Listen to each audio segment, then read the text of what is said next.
ویسے حضور نے کبھی بد دعا نہیں دی، لیکن ایک موقع پر ایک جملہ ایسا نکل گیا جس کے اندر بد دعا کا رنگ تھا، واضح طور پر بد دعا بھی نہیں تھی وہ۔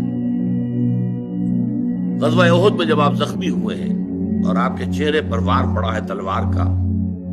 اور آپ کے رخسار مبارک کی ہڈی جو ہے اس کے اندر زخم ہوا، اور آپ کے 2 دانت جو ہے وہ شہید ہوئے، خود جو پہنا ہوا تھا اس کی 2 کڑیاں آپ کی اس ہڈی کے اندر، رخسار کی ہڈی کے اندر گھس گئی۔ انہیں جب نکالنا چاہا، ایک صحابی نے دانت پکڑ کر کھینچا تو ان کے دانت نکل گئے، وہ نہیں نکلے، اور پھر کسی اور نے کسی طریقے سے نکالا ہے تو خون کا فوارہ چھوٹا ہے، پھر اس پر حضور کی زبان مبارک سے الفاظ نکل گئے، کیف یہد اللہ قوما خضبوا وجہ نبیہم بالدم، اللہ اس قوم کو کیسے ہدایت دے گا جس نے اپنے نبی کے چہرے کو خون سے رنگین کر دیا۔ فوراً آیت اتر آئی، لیس لک من الامر من شیء، لیس لک من الامر شیء،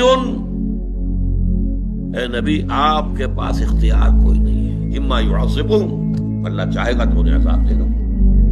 اما یتوب علیہم، اللہ چاہے گا ان کی توبہ قبول کر لے گا،